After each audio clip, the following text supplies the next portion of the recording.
बिस्मिल्लाहिर्रहमानिर्रहीम 44 number class यानी lecture number 44 में तव्हां सभिनी खे भलीकार।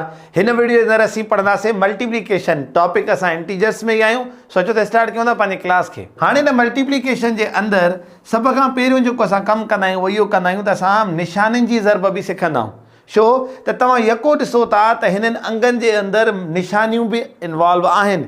त जीअं असांजो अंगु ज़रब थींदो आहे ईअं निशानी बि ज़रब थींदी आहे। उनजो हिकिड़ो सिंपल क़ानून आहे उहो असांखे नज़र में हुजे। उहो कहिड़ो आहे त जॾहिं बि आपोज़िट निशानियूं यानी हिक ॿिए जे आपोज़िट निशानियूं ज़रब थींदियूं त जवाबु माइनस में ईंदो आहे। जीअं ॾिसो कीअं प्लस इंटू माइनस जवाबु आयो माइनस, माइनस इंटू प्लस जवाबु आयो माइनस। ॾिसो हे ॿ आपोज़िट निशानियूं जॾहिं बि पाण में ज़रब थींदियूं आहिनि त जवाबु असांखे माइनस मिलंदो। हाणे अहिड़े ई तरीक़े सां जीअं आपोज़िट निशानियूं ज़रब थियनि त जवाबु माइनस थो अचे, ईअं ई जॾहिं सिमिलर सिम्बल्स मल्टीप्लाई थींदियूं यानी माइनस इंटू माइनस, ॾिसो सिमिलर आहिनि हिकु जहिड़ियूं आहिनि, ज़रब थियनि थियूं त जवाबु असांखे प्लस में थो अचे। ईअं E plus into plus plus, यानी कुल मिला के बात इहा आहे की असांखे नंबरनि सां गॾु जेके निशानियूं मिलंदा आहिनि उन्हनि खे बि ज़रब करिणो आहे ऐं उन्हनि जे उन ज़रब करण जो असूल कुझु हीअ आहे।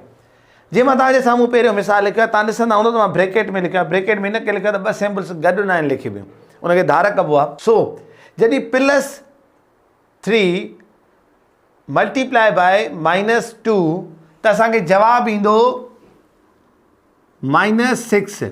उहो कीअं प्लस इंटू माइनस जवाबु आयो माइनस, ॿिट्रिकां 6 हे असांजो जवाबु आहे। अचो ॿियो नंबर एग्ज़ाम्पल खणूं था असां। निशानी आहे +4 इंटू +2। सभ खां पहिरियों त निशानियूं पाण में ज़रब कयो त प्लस इंटू प्लस जवाबु छा ईंदो बाबा प्लस। हाणे ॿिचो अंक घणो थींदो 8, यानी तव्हां पहिरियों निशानीअ खे ज़रब करे रखंदव ऐं पोइ तव्हां हुन नंबर खे ज़रब कंदव।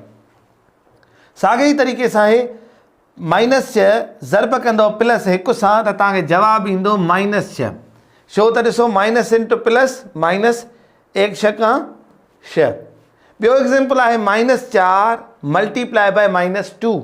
माइनस इंटू माइनस छा जवाबु ईंदो बाबा प्लस। असां हिते पढ़ी आया आहियूं त माइनस खे जॾहिं माइनस सां ज़रब कंदा त छा जवाबु ईंदो प्लस ईंदो। ऐं प्लस छो थो अचे त ॿई सिमिलर निशानियूं आहिनि, यानी हिते तव्हां कर्ज़ ऐं पंहिंजनि पैसनि में न पवंदो, हिते तव्हांखे हिननि शयुनि खे फॉलो करिणो आहे। सो पोइ असां अंग ज़रब कंदासीं पाण में, ॿिचो अंक 8 जवाबु ईंदो।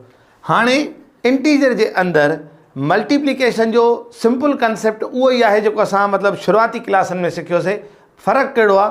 फ़र्क़ु आहे सिर्फ़ु निशाननि जो, ऐं उहो निशाननि जो बि नंढिड़ो असूल असांखे मिलियल आहे। इन खे फॉलो कंदासीं त असांखे इहे शयूं आसानी सां अची वेंदियूं। सो हाणे हिन वीडियो जे अंदरि असां डिवीजन कवर कंदासीं त डिवीजन इंटीजर जी कीअं थींदी। हाणे ॾिसो डिवीजन जो बि सिंपल कंसेप्ट आहे, यानी हिन खे असां वधीक लंबो कोन कंदासीं क्लास खे। डिवीजन जे अंदरि बि छा करिणो आहे? निशानियुनि जो एतिराम करिणो आहे, निशानियुनि खे हुन असूल तहत वंड करिणो आहे। हाणे निशानी जो जेको वंड वारो असूल आहे उहो बि साॻियो ई आहे मल्टीप्लाई वारो, यानी हिकु जहिड़ियूं निशानियूं वंड थींदियूं त जोड़ ईंदो जवाबु। आपोज़िट यानी हिक ॿिए जे मुख़ालिफ़ निशानियूं प्लस माइनस या माइनस प्लस पाण में वंड थींदियूं त जवाबु ईंदो माइनस। हाणे ॾिसो अगरि तव्हां हिन अंगनि खे बाद में तव्हां डिवाइड कयो, सभ खां पहिरीं अगरि निशानियूं डिवाइड कंदव प्लस इंटू माइनस या प्लस डिवाइडेड बाय माइनस त जवाबु छा ईंदो बाबा माइनस।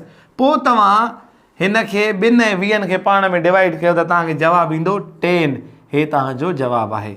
सो ॾिसो हिन में का लॉजिक कोन्हे, का आम वंड हे तव्हांजी हिन अंदाज़ में जेका असां कंदा आहियूं। हाणे ॾिसो प्लस इंटू माइनस जवाबु ईंदो माइनस। 2 जी टेबल 20 ते घणा दफ़ा वेंदी? 10 × 20 तव्हांजो जवाबु आहे 0। ठीकु आहे। सो हीअ जेका असांजी वंड इस्तेमालु थिए थी उहा आम ई आहे। मिसाल तव्हांजे साम्हूं खणूं था त -18 डिवाइडेड बाय -3। हाणे तव्हां ॿुधायो त असां हिन खे छा कंदासीं? सभ खां पहिरियों त तव्हां भले हिन खे ट्रेडिशनल अंदाज़ में कयो। माइनस इंटू माइनस प्लस 3 जी टेबल 18 ते घणा दफ़ा वेंदी? 6 दफ़ा, त 6 × 18। हाणे 18 मां 18 वेंदा कट थींदा त थींदो पाशी 0 ईंदी, त असांखे जवाबु छा मिलियो +6। यानी हिन खे वधीक एक्सप्लेन करण जी आई थिंक सो ज़रूरत कोन्हे का। असां हिन खे एतिरे में ई सम्झंदासीं त सिर्फ़ु हिन में असांखे वंड जे अंदरि बि निशाननि जो ख़्यालु करे ऐं उहो अंग उअं ई वंड करिणो आहे जीअं असां ट्रेडिशनल अंदाज़ में कंदा आहियूं। सो उमेदु आहे त हिन वीडियो में तव्हांखे मल्टीप्लिकेशन ऐं डिवीजन ॿई सम्झ में अची विया हूंदा। इंशाअल्लाह वरी मिलंदासीं हिकु नई क्लास में, तेसिताईं गॾु जो सिंधी थाट सां। वस्सलाम अलैकुम वरहमतुल्लाह।